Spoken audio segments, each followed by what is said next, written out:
사람은 누구나가 다 자기가 자기를 가장 잘 안다고 생각합니다. 그래서 자기 나름대로 자기 삶에 대한 계획을 세우고 또 앞으로 자신의 삶이 이렇게 진행되었으면 하는 그러한 바램과 소망을 가지고 세상을 살아갑니다.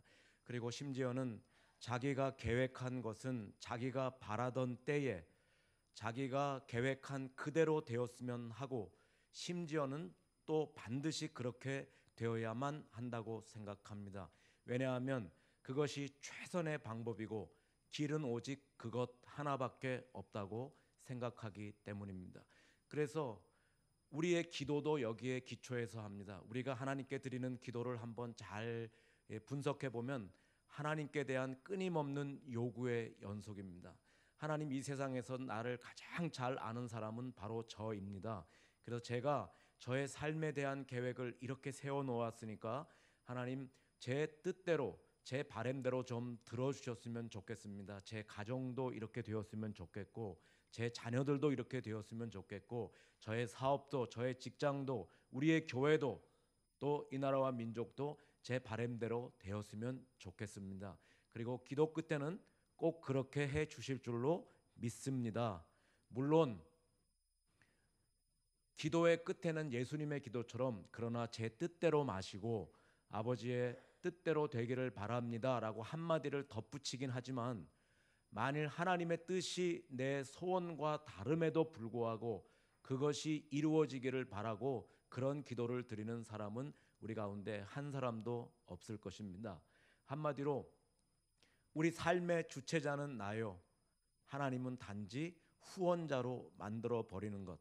이것이 우리가 솔직하게 지금 예수님을 믿고 있는 모습입니다. 우리 한국 교회는 860만 6만 교회를 우리가 세속화의 위기를 맞아서 교회의 성장이 정체되고 중지되었다고 합니다만 여전히 많은 수의 성도님들을 우리가 헤아리고 있습니다. 모두가 하나님을 믿는다고 합니다. 그러나 정작 누가 누구를 믿는지 잘 구별이 되지 않을 때가 많습니다. 내가 하나님을 섬기는 것인지 하나님은 하나님이 나를 섬겨 주기를 바라서 섬기는 척 하는 것인지 하나님을 내 손아귀에 붙잡아 두고 마치 도깨비가 요술방망이 사용하듯이 내 필요할 때마다 하나님을 사용하려고는 하지 않는지 하나님의 뜻이 어디 계신지 하나님의 바람이 어디 있는지 하나님의 길이 어디 있는지 그것을 헤아리려 하기보다는 내가 원하는 대로 움직여 주셔야 참 하나님으로 인정하려는 태도는 없는지 내가 건강하고 내가 성공하고 내가 잘 되어야만 하나님은 살아계신 것으로 인정하려는 태도는 없는지 우리 자신의 신앙을 한번 잘 돌아볼 필요가 있다고 생각이 됩니다. 그래도 이 시간 우리가 한 가지 좀 위로를 받는 것은 그 위대한 바울 사도도 우리와 비슷한 방식으로 하나님을 섬겼던 적이 있다고 하는 것입니다. 사도 바울에게는 한 가지 고통스러운 병, 육체의 가시가 있었습니다. 그래서 이 병 낫기를 위해서 하나님께 3번 간절히 기도했습니다. 그 결과 문제의 해결이 있었습니까? 없었습니까? 없었습니다. 참 우리의 상식으로는 도저히 이해가 되지 않습니다. 사도 바울은 자신의 생애 전체를 하나님께 드린 사람입니다. 부귀는 없다 해도 명예는 없다 해도 최소한도 적어도 복음 전파하는 데 필요한 건강만은 있어야 될 것 아닌가. 아마 여러분도 모두 동의하실 것입니다. 사도 바울에게 건강만은 있어야 된다. 모두 동의하시죠? 그래서 사도 바울도 이게 이해가 되지 않았어요. 그래서 하나님께 3번 간절히 기도했습니다. 첫 번째 기도했습니다. 하나님께서 들어주시지 않았어요. 두 번째 부르짖었습니다. 하나님께서 응답하지 않으셨습니다.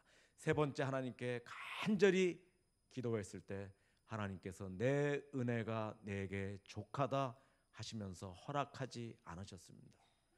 이것만은 마땅히 당연히 해 주셔야 될 것 같은데 바울의 소원대로만은 해 주시지 않았습니다. 그때처럼 오늘도 우리가 아무리 하나님께 울며 부르짖어도 하나님께서는 우리의 바램, 우리의 소원, 우리의 기도대로만은 해 주시지 않습니다. 왜 그렇게 해 주시지 않을까요? 능력이 없어서요? 그렇게 해 주실 수 없어서 그렇게 해 주시지 않을까요?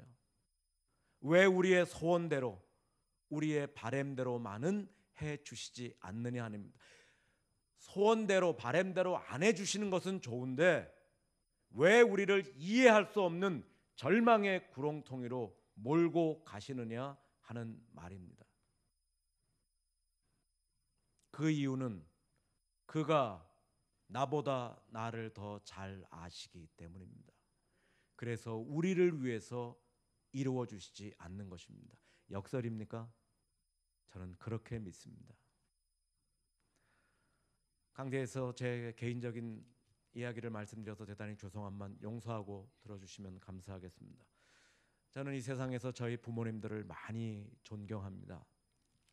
저희 어머님은 재작년에 90세의 나이로 하나님 나라로 가셨고 저희 아버님은 93세로 지금 같이 살아 계신데 저는 그분들을 참 많이 존경해 왔고 지금도 존경하고 있습니다. 그분들이 나이가 드셨고 또 많이 늙은 노인들이지만 저에게 어떠한 요구를 지금 하신다고 해도 저는 그것을 할 준비가 되어 있습니다. 설사 제 머리로는 잘 이해가 되지 않고 납득이 되지 않는다고 해도 저는 반드시 그것을 행할 것입니다. 왜냐하면 저는 저희 아버님께서 저를 사랑하시는 것을 믿기 때문이고 그 요구가 저를 위한 것임을 제가 확신하기 때문입니다. 그러나 제가 어렸을 때는 좀 그렇지 못한 적도 있었습니다. 저는 어려서부터 이렇게 낚시를 아주 좋아했었습니다. 저희 집은 서울역과 남산 사이에 있는 후암동이었는데 도심지였죠. 물이라고는 전혀 찾아볼 수가 없는 그러한 도심지 한 가운데였는데 제가 중학교 1학년 때부터 낚시를 시작했고 그것도 가르쳐주는 사람도 없이 독학으로 배웠을 정도였으니까 저는 중학교 1학년 때부터 우리 주일 대예배에 참석했었습니다. 이것은 우리 가정에 움직일 수 없는 불문율이었습니다. 그러니까 제가 낚시를 할 수 있는 시간은 이제 주일 예배가 끝나는 12시 5분 정도부터 되겠죠. 그러면 아버지 몰래 토요일 날 그 집 앞에 낚시 가게에 맡겨놓았던 낚시 가방을 찾아가지고 이제 서울역 뒤에 가면 서부역이 있습니다. 그래서 12시 35분 문산까지 가는 경의선 열차를 타고 요 수색을 지나서 한 뭐 서울역서 서부역서부터 한 30분 정도 가면 화전이라고 하는 역이 있습니다. 그래서 내려서 거기서 한 1시간 30분 정도 걸어가면 행주산성 밑에 낚시하기에 아주 좋은 그러한 장소가 있습니다. 거기서 이제 한 두어 시간 정도 낚시를 하다 그 다음날 또 학교를 가야 되니까 또 1시간 반을 뒤로 걸어서 이제 집에 와서 이제 주일 저녁 예배가 마치기 전에 몰래 집에 와서 이렇게 아무 일도 없었듯이 참 제가 그때 어떻게 낚시를 다녔는가 보면 정말 미칠 정도로 그렇게 그러니까 뭐 완전히 파김치가 돼서 집에 돌아오니까 월요일부터 학교 가서 무슨 공부가 되겠습니까? 그냥 학교 가서 매일 조는 게 일이죠. 이렇게 졸다가 수요일쯤 되면 정신이 조금 돌아옵니다. 그러면 그때부터 야 지난주에는 왜 고기를 못 잡았지? 어떻게 하면 고기를 좀 더 잘 잡을 수 있을까? 그래서 장비를 개발하고 낚싯방에 가서 살고 뭐 그런 게 일과가 되어버렸죠. 그래서 한 두세 달 지나가다 보니까 그만 학교 공부가 엉망이 되고 말았습니다. 뭐 아버지 모르시지 않았겠죠. 어느 날 저를 한번 부르시더니 천설아 내가 지금 보기에는 내가 낚시할 때가 아닌 것 같다. 뭐 제가 어떻게 하겠습니까? 정말 그 피 같은 용돈을 아껴가지고 샀던 여러 대의 낚싯대를 집 앞 마당으로 가지고 와서 제가 다 제 손으로 꺾었습니다. 그리고 거기서 다 불을 태웠어요. 그때 제가 어렴풋이 아버지의 마음을 이해하기는 했지만 그러나 제 마음에 막 원망과 불평이 일어났어요. 야, 이게 건강에 얼마나 낚시가 좋은데 모든 사람이 다 낚시를 하는데 낚시터에 가면 다 낚시하는 사람밖에 없으니까요. 다른 아버지들은 처럼 데리고 다니시지는 못할 망정 왜 못하게 하는가? 그래서 제가 마음속에 좀 야속하기도 했고 그래서 제 마음속에 좀 원망과 불평이 일어났었어요. 그런데 시간이 지남에 따라서 제가 아버지가 오르셨다는 것을 깨닫게 되었고 그 요구가 바로 저를 위한 것임을 제가 깨닫게 되었습니다. 그때 여러분 아버지께서 낚시를 막으신 것이 누구를 위해서였습니까? 당신을 위해서요? 아니요. 사랑하는 아들을 위해서. 제가 그때 아버지의 사랑을 깨닫지 못했다고 해서 아버지의 사랑이 존재했던 것 아닙니까? 제가 깨닫건 깨닫지 못하건 간에 아버지의 사랑이 존재했던 것은 사실이고 아버지께서 저를 사랑하셨던 것은 사실 아닙니까? 문제는 아버지에게 있는 것이 아니라 낚시를 막으신 아버지에게 있는 것이라 그 사랑을 깨닫지 못하고 그 마음을 헤아리지 못했던 바로 저에게 있었던 것 아닙니까? 여러분, 사도 바울도 마찬가지였어요. 사도 바울은 교만해질 요소와 가능성을 너무나도 많이 가지고 있었던 사람입니다. 가말리엘 문화에서 배웠고 어렸을 때의 젊은 청년의 나이에 71명으로 구성되었던 사내들인 공회를 움직여서 다메섹까지 예수 믿는 사람을 잡으러 갈 정도의 영향력을 지닌 사람이었습니다. 그러나 하나님께서 이 육체의 가시를 사도 바울에게 남겨두심으로 인해서 사도 바울을 겸손하게 만드셨습니다. 복음 전파 후에 자기가 버림받는 자 되지 않게 하기 위해서 날마다 자기를 쳐서 그리스도께 복종시키는 겸손의 모습이 있게 하기 위해서 하나님께서는 사도 바울의 뜻대로만은 해주시지 않았던 것입니다.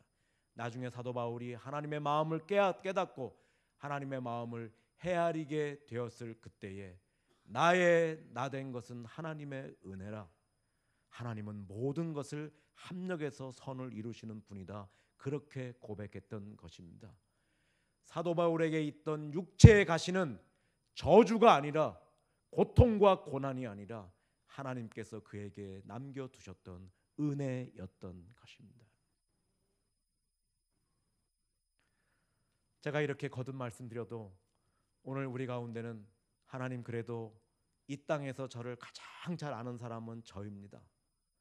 그래서 앞으로도 하나님의 뜻이 어디 있는지, 하나님의 계획이 어디 있는지, 하나님의 바람이 어디 있는지 알려고 하기보다는 그저 내가 원하는 대로 하나님께서 움직여 주셔야 하나님으로 인정하고, 내가 보기에 모든 것이 잘 되고 그저 부귀영화와 입신정돌과 성공해야만 하나님이 살아계신 것으로 그렇게 믿고, 혹시 병들거나 고통 중에 빠지거나 실패하거나 좌절하면 마치 하나님이 살아계시지 않은 것처럼, 하나님이 없는 것처럼 불평하시면서 원망하시면서 그렇게 신앙생활 하실 분이 많이 계실 거예요.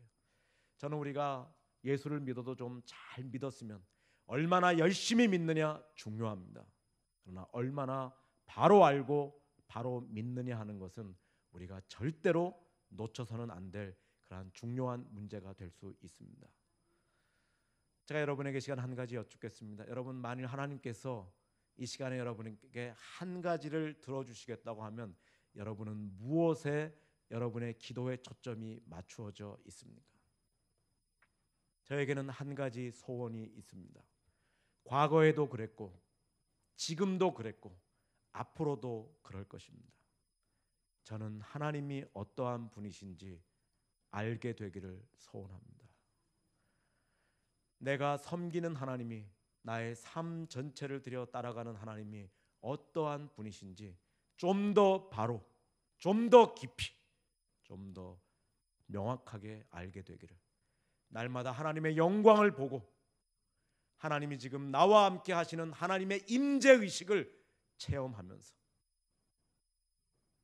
하나님이 이 땅의 역사를, 이 세상의 역사와 교회의 역사를 어떻게 이끌어 가시는지 좀 더 바로, 좀 더 깊이 알게 되기를 소원합니다. 여러분, 이 한 가지만 해결되면 나머지는 다 부수적인 문제라고 해도 과언이 아닙니다. 내게 무엇이 있고 없고가 문제가 아니라, 내가 병들었느냐 건강하냐 문제가 아니라, 내가 원하는 것이 이루어지느냐, 내가 어떠한 환경에 처했느냐, 이것이 문제가 되지 않을 수 있어요.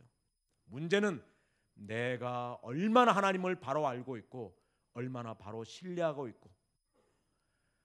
여러분, 우리는 현재 너무나도 많은 소원들을 가지고 하나님을 섬기고 있습니다마는 하나님을 바로 알게 될 그때 우리 신앙의 조건이 없어지게 되고 우리 신앙의 소원이 없어지게 될 것입니다. 조건 없는 신앙, 우리 신앙의 마지막 목표입니다. 오늘 본문의 말씀을 보면은 하나님이 어떠한 분이신지를 바로 알고 그분이 우리의 삶은 어떻게 이끌어 가시는지를 바로 깨닫고 하나님 앞에서 조건 없는 신앙을 소유했던 사람들을 만날 수가 있습니다.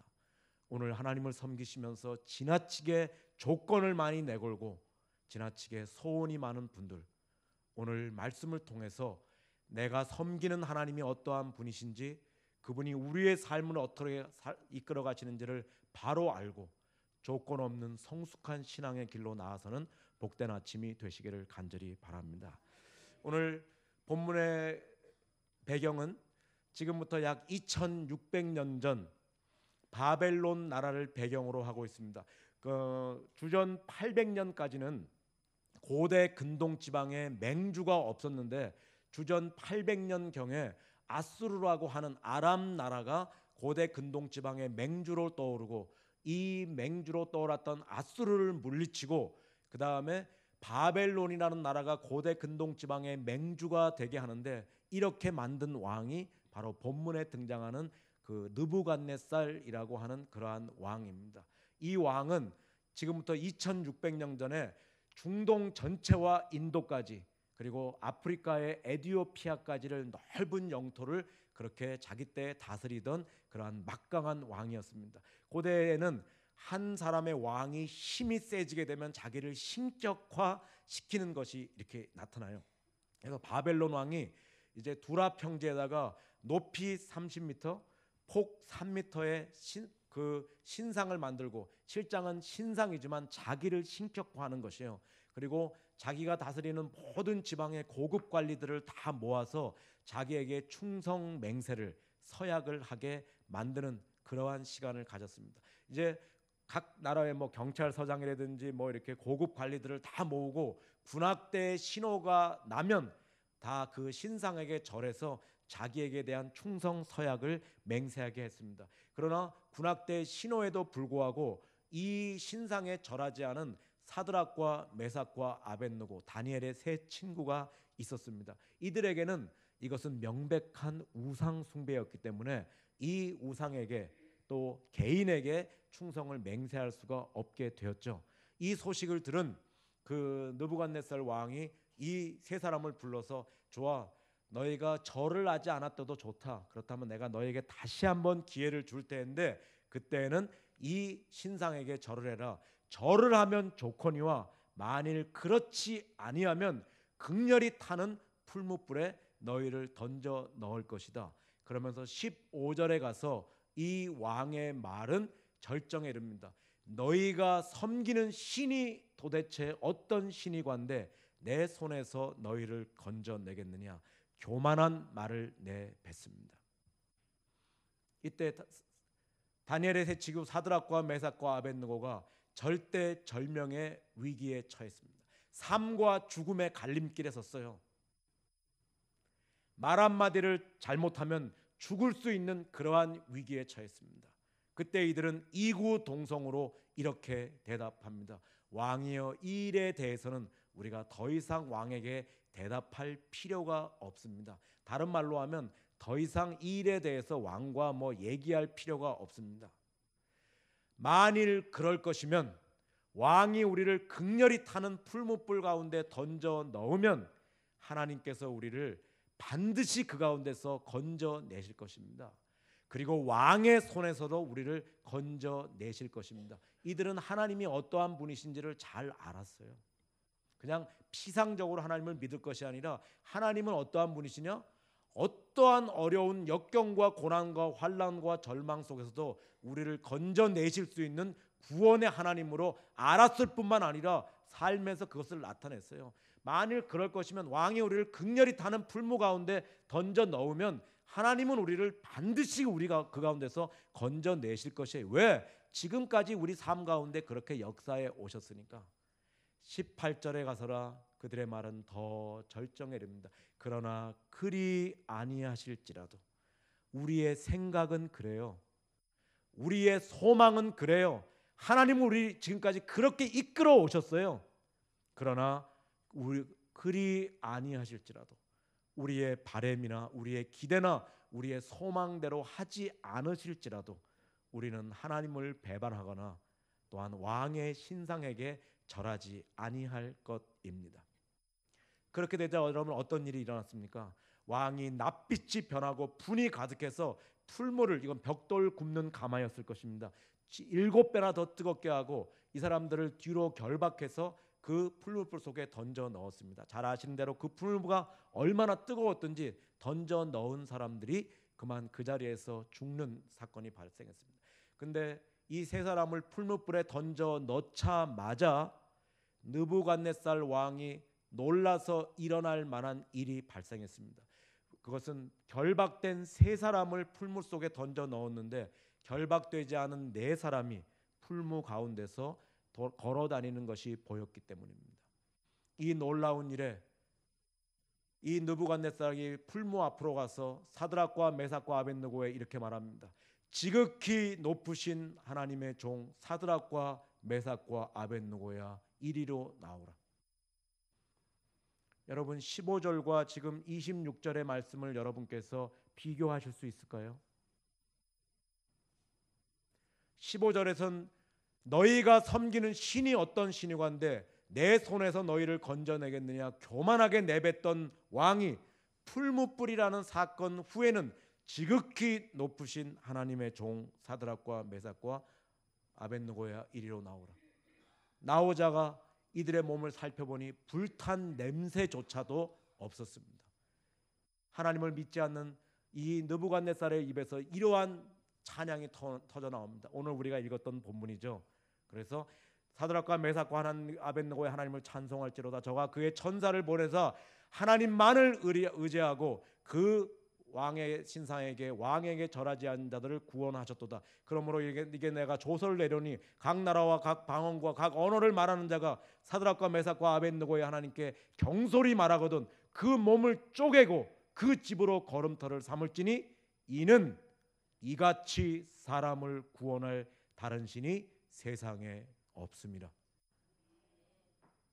그리고 나서 죽음이 절망에 처했던 인생의 끝일 것 같던 사드락과 메삭과 아벳느고를 느부갓네살이 그 바벨론 지방에서 더욱 높이니라 라고 본문이 끝을 맺고 있습니다.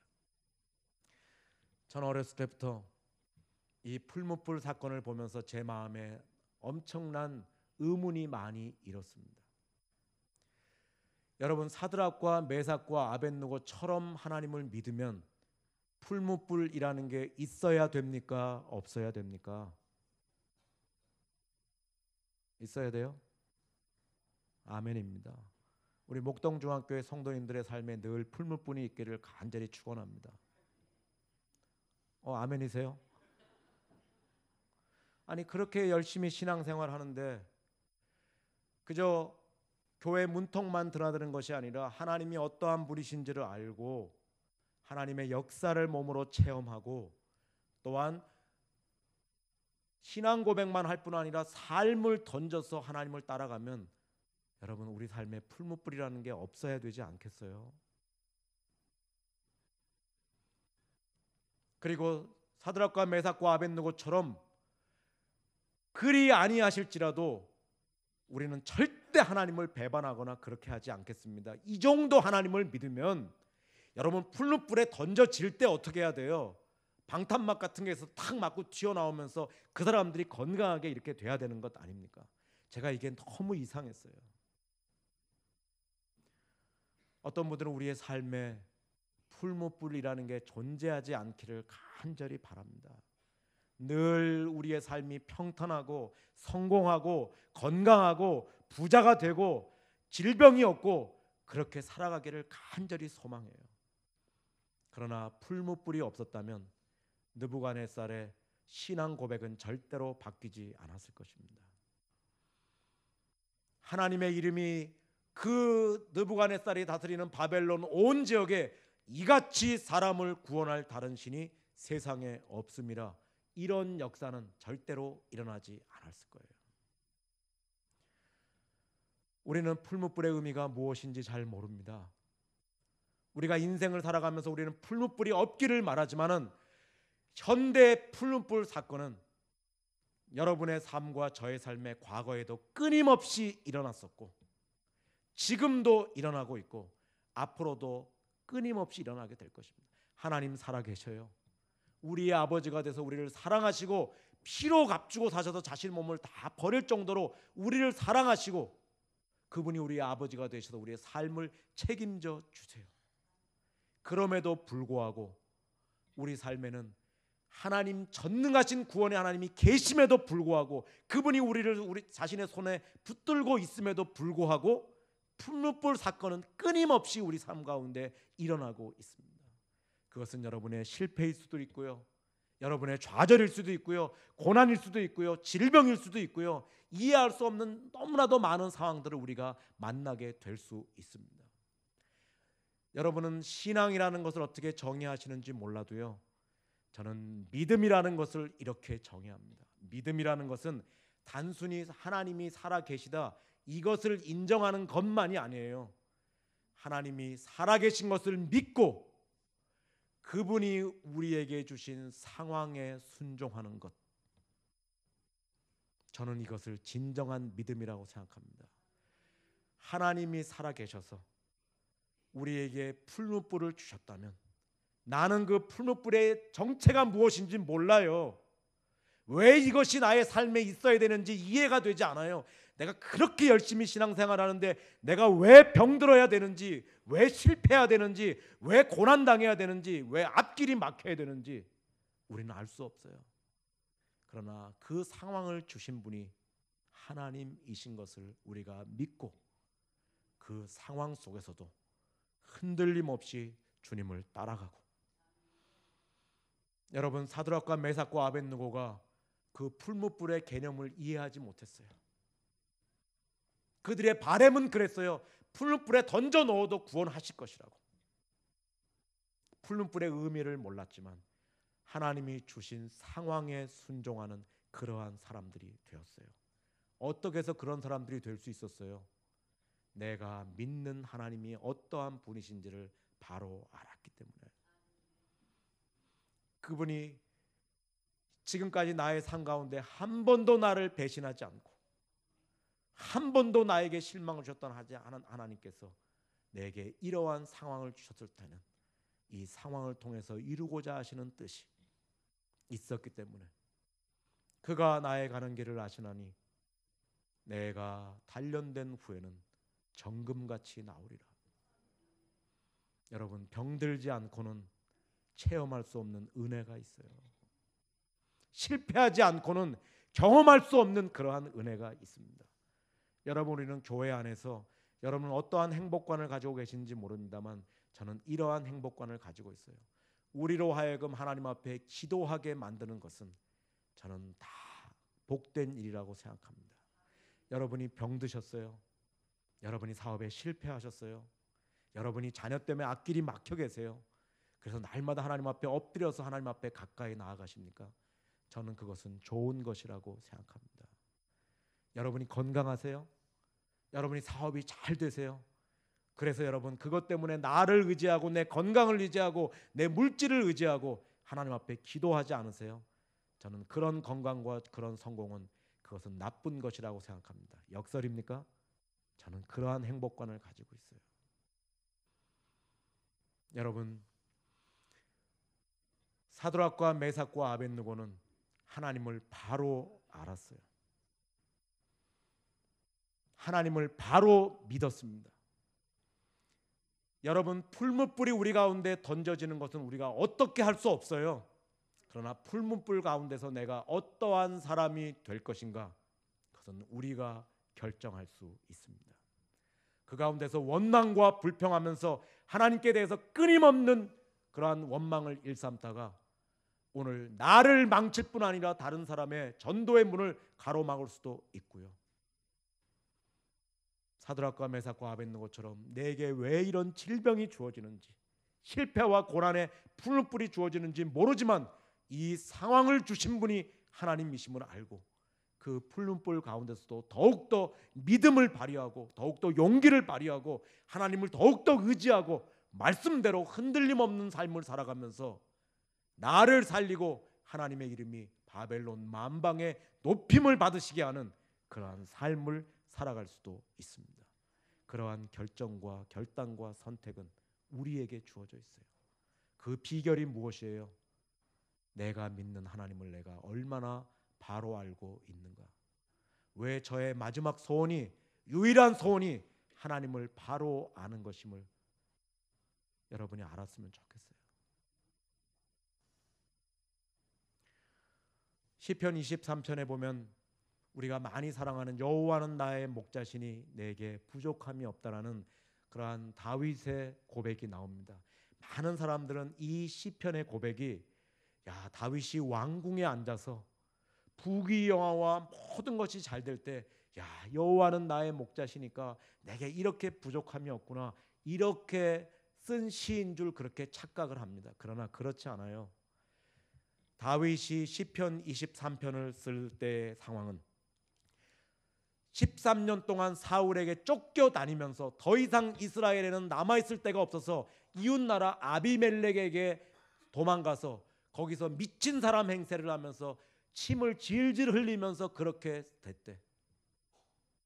그 상황을 주신 분이 하나님이심을 믿고 그 상황을 통해서 하나님이 더 좋은 것으로 채워주실 줄 믿고 더 겸손케 하시고 더 연단케 하시고 하나님의 이름이 나를 통해서 더 영광을 받으시기 위해서 합력해서 선을 이루시를 믿고 상황에 순종하면서 고백한 시가 뭐예요?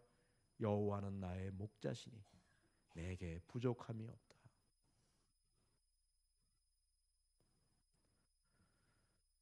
사랑하는 여러분, 하나님을 섬긴다는 것은 확고한 신뢰와 그 신뢰에 기초한 겸손한 순종을 의미하는 것입니다. 하나님에 대한 신뢰가 흔들릴 때 우리는 하나님께서 우리를 다루시는 방법도 의심하게 되는 것이에요. 우리 한국교회는 6만 교회 860만의 성도를 헤아립니다. 그러나 정작 하나님을 잘 모르는 사람들로 한국교회가 가득 채워져 있지 않는가, 그러한 두려움이 저에게 있습니다.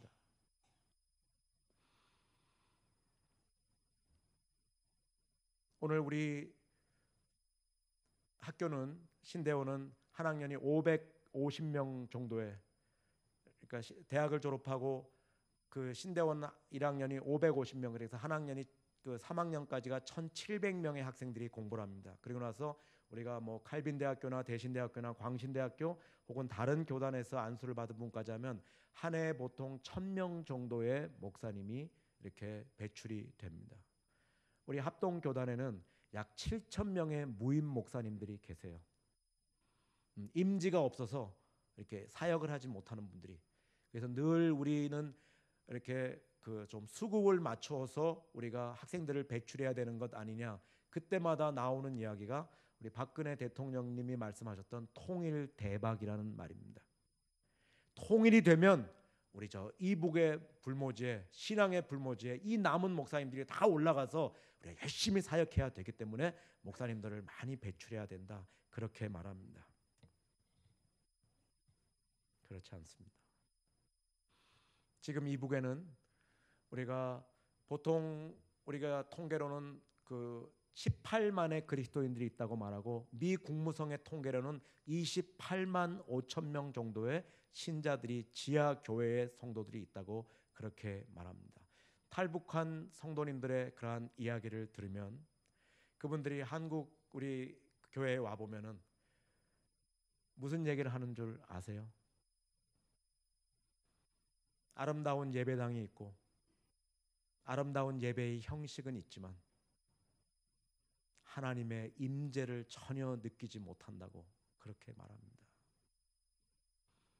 자기들은 지하 예배당에서, 지하 가정집에서 그렇게 모여서 찬송도 소리내어 못 부르고 성경도 숨죽여서 기도도 숨죽여서 그렇게 하지만 예배를 드릴 때마다 우리와 함께 하시는 그 자리에 임재하셔서 자기들에게 말씀하시고 자기들을 어루만지시고 그렇게 하시는 하나님의 임재를 날마다 경험하는데,